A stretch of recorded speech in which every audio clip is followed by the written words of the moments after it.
Good morning, YouTube. So we're going to go over the UI or user interface, okay?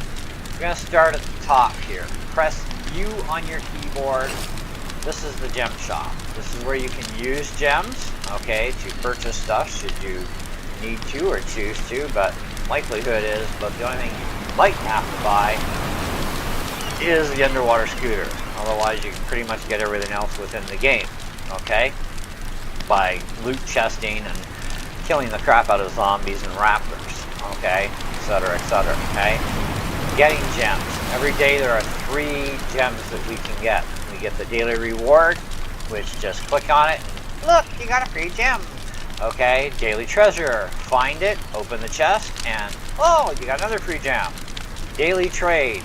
Okay, daily wanted item. You trade this for a free gem. Today it's a crowbar. Changes every day. Prepared for that, okay? Now, if you don't have it and you don't know how or where to get it, then ask another player if they have a spare.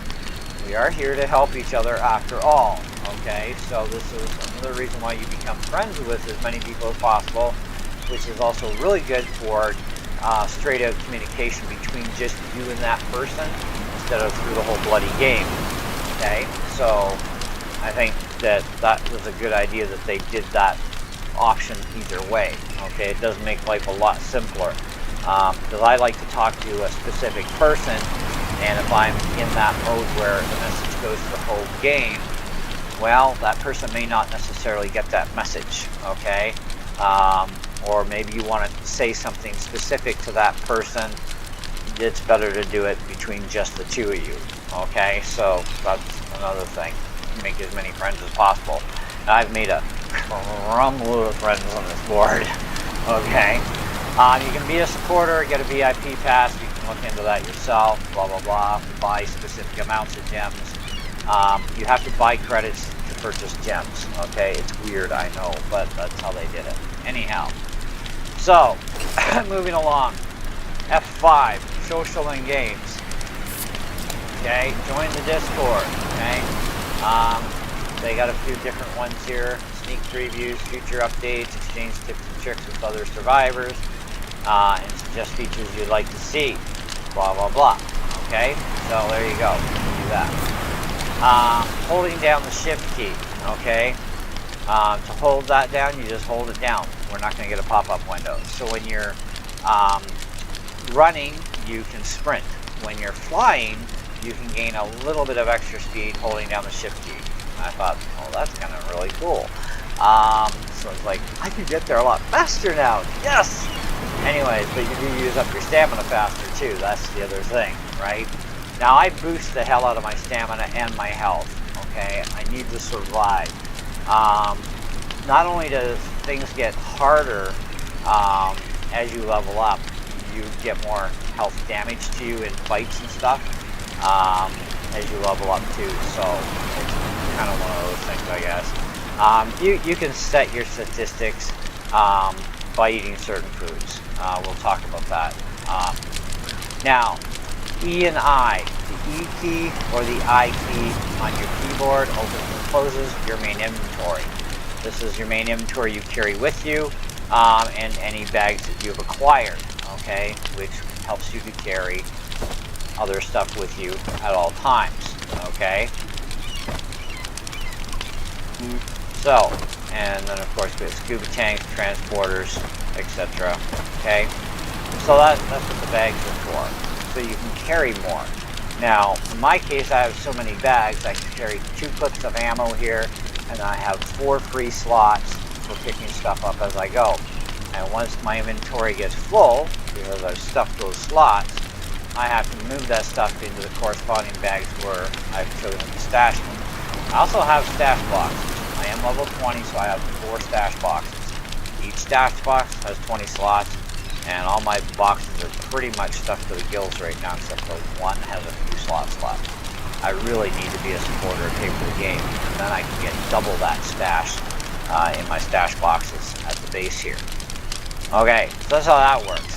X, crafting, okay?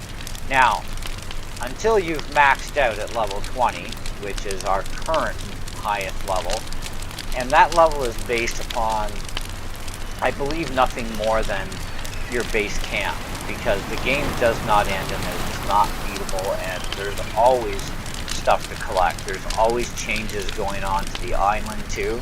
Kind of like when I first started playing the first several levels. I think I found one place for bananas and one place for peaches. Now there's multiple places. Same with pineapples. For the longest time, even as level 20, there was only one place for pineapples. Now they're growing somewhere else on the island. Okay? It's like, etc., etc. You get the idea. Alright? But in here, these are available to me only because I have had all these items, or they've been unlocked because of my level, okay? Or I was given items and I dropped them on the researcher and I worked out the craft ahead of time. Even if you are, let's say, in reality, a level 0 still, you haven't even built your base camp, you haven't built a weapon. If somebody dumped you a whole pile of this stuff on you, you can't do anything with it. You need to go to level 3 in order to get A, your first stash box, and B, the researcher. Now the researcher can only handle up to 4 things at a time to research, okay? So on the top, it will always be, until you have accomplished 20, you'll always see your top one always taking up space. It's always working out the recipes that you need for gathering materials for your next level up, okay? Because you need materials. It means you gotta do grunt work, okay? You gotta go out in the island, you gotta find places to get minerals, woods, etc., okay? I took a guy on a tour yesterday, even right on the base, well, just outside of our field. So, because we have a protective field, we can come in and out, but the enemies cannot get in here. Okay, that's a nice benefit. But the point is, I took him out to show him what the hardwood trees are that are very, very close to us. So you can start collecting hardwood. You do need hardwood for a lot of these crafting things. But until you get the research table, you can't do any crafting other than pressing the X key to see what's there and what comes up as you level up, okay? But even what comes up as you level up, a lot of things can be done, pretty much everything, I think, previous to you even leveling up to get it unlocked, and I don't even know if it gets unlocked in that fashion for everything that I have, just because I'm a level 20. So in other words, if I went the whole game and never used my research table, would I have the same list? Probably not, okay? Because you have to use that research table. So, and as you're leveling up, like I said, until you hit 20, where you no longer see crafting for a base upgrade, you will only be able to drop 3 items at any given time, and they need to work out your recipe, because the 4th item, which you're maxed at, is always your base upgrade till you hit 20. So now that I am at 20, that's no longer at my menu up top, okay, unless Random Phantom upgrades the game for more levels, and then it'll show again. But otherwise, yeah, I can drop 4 items at a time now, right? And it takes a lot of time to work out certain recipes, like military bags. I think it's like 23 or 24 hours for it to work it out. Even though the recipe is instantaneously in front of you, that gives you time to go collect things and get things going, because that's going to require 1 emerald bar, 25 rolls of duct tape, 200 sheets of cloth. So you got some collecting to do just to build those. Now, granted, people will give you supplies, people will give you backpacks, they'll give you gliders, they'll give you all kinds of stuff that's in the game, okay? This is why, I mean, there's only certain things you would want to go to the gem store for, okay? Mainly that scooter. That scooter is probably the handiest tool ever. I was given one from another player, and she gave me the only one she had, okay? She actually bought it from the gem store. When I had learned what I now call my game tricks video, Island Survivor Alpha Game Tricks, where I can duplicate stuff, I made a bunch of them and I gave her back hers, okay? Because I kind of really felt a little guilty about that, because even at 100 gems, it still cost her real money in order to buy the credits to get the gems, to get the scooter.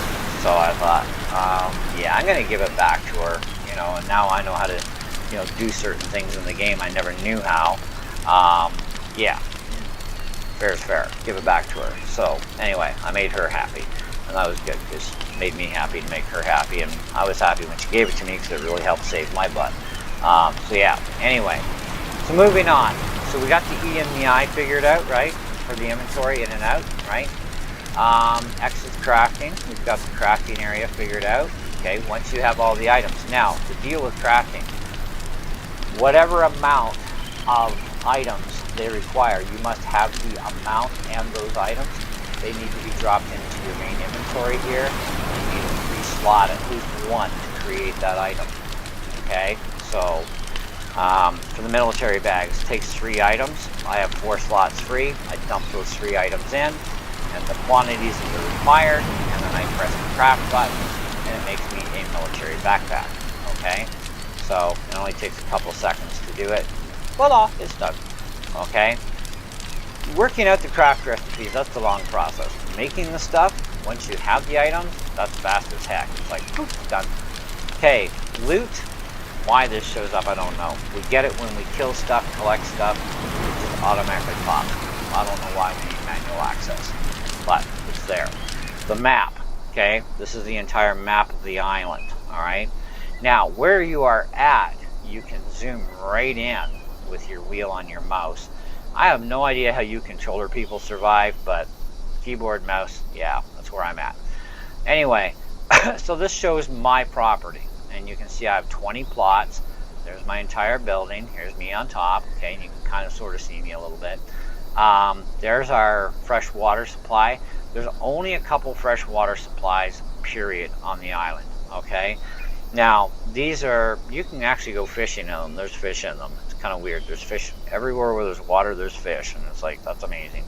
But anyway, so if I was further on down the island, I wouldn't be able to zoom in on home base anymore like that. I'd be zooming in on a area in here, okay, type of thing. You get the idea? That's how the map works. Also really handy too for finding other players. I've left a few people in the dust, and it's like, where are you? Like, you were just behind me, and they're just kind of still standing there, and like, dude, let's go, let's go. So I go back. So I know how to find people. Also very handy, I've used it at night a few times. Not that I recommend flying in pitch darkness, but I have learned that skill a little bit, and because you want to avoid, you know, flying into the ocean, because when you drop, you go down and there's sharks. But like last night, for example, I was flying around at night and had a guy following me, and I said, you know, follow me, because I have a rainbow glider, so, you know, it is visible, but to a certain point.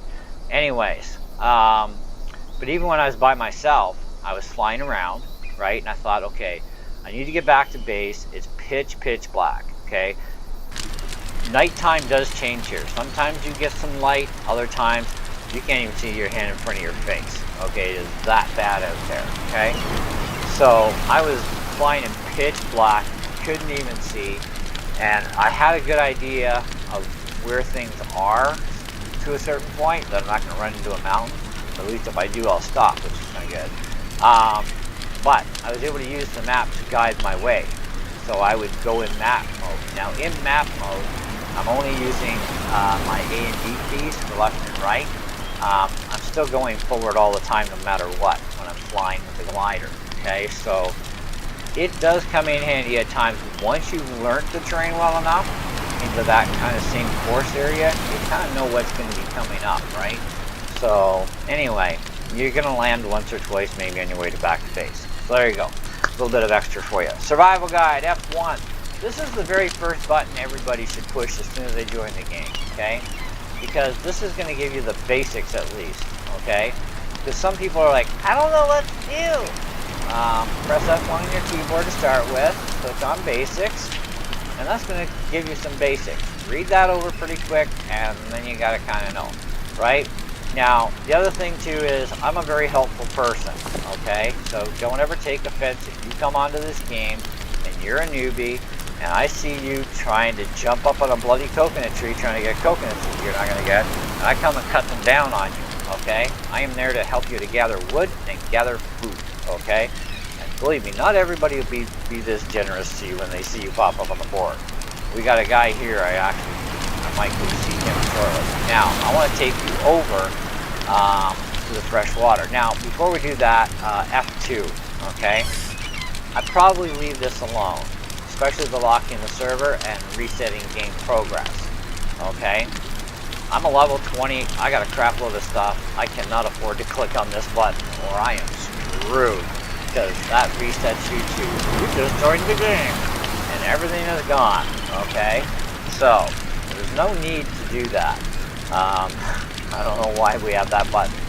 Locking the server can be handy if you're planning on getting together with a bunch of people and just having your own little thing. You can lock the server to keep out any new people that want to join in, or even other people in other levels that want to join in. Maybe you want to do a private party of Rampage on the island. You can do that, but there are other servers that people can get into, so it's fine to lock a server for that purpose, I guess. I only found out about the multi-versus servers because my buddy, my one buddy anyways, he's like bugging me to join him on this other server, and I'm like, he's in island. I said, dude, it says you're already here. Where are you? You're not on my list. I'm on another server. Oh, okay, I got it down. So I left this server and I go over to his server that he's on, okay? And it's like, it's weird, but it's the multiversal stuff, right? But there's settings here, you can toggle on and off, stuff like that. I want to see the player markers, so it says off, it's actually on. Click it to turn it off, and then it'll change from that to on, okay? Same as music. You can toggle music on or off. I have the music off, okay? Because I don't want to listen to it. This is also an FPS counter, gives you an idea based on your computer, your settings, of your screen resolution, etc. Are you playing at low settings to ultra? It tells you your frames per second. So you don't need an FPS counter, in other words. It takes care of it for you. You just got to go to F2 to find out. Now, let me quickly take you over here. Since I'm thirsty anyway, only freshwater supplies can do this, okay? Now, you need to go in there and soak. See that gauge there? Don't let it run out, or you're going to drown. Watch your thirst level go up. You should have more than enough time to get your thirst replenished, okay? I didn't know this was possible when I did a video once, okay? But now I know, and it's like, cool. Okay, so now I'm back to 121. I'm good for thirst. Now I just got to beef up my hunger. Now, thirst is usually solved with coconuts, but if you haven't gotten your axe yet and you're getting thirsty, go dump your body in here for a minute, okay? Apples are right here. Don't bother growing apples. Don't bother growing coconuts, okay? Not on your own place. Grow what's actually handy enough. Now, right now I got watermelons going, and that's it. But I also have food stores that I've collected, so I'm not worried about it. These are kind of like my morning toppers. Anyways, I'm just going to tell them, give me a sec. And then, of course, I got furnaces going like crazy because I've been doing a lot of forging some stuff, because I got some things that I'm working on for the game to help people. Anyways, so that's that in a nutshell for the interface. But the very first button you should ever push when you get into this game is actually F1. Now, it is basic, but I do have videos covering quite a few videos. I actually have a dedicated playlist on the channel here of Island Survival Alpha, so just look up that playlist, and it's going to contain all the videos I've been doing on the game, all kinds of tricks and tips and stuff I've learned, and so on and so forth, including obviously this video too on how to use the user interface. Okay, but this should be the very first thing anybody should do, is hit F1, and then get yourself sort of familiar, and from there you pick up from there. Alright, so anyhow, thanks for watching. Hope you enjoyed the video. We'll definitely catch you on the next one. See ya.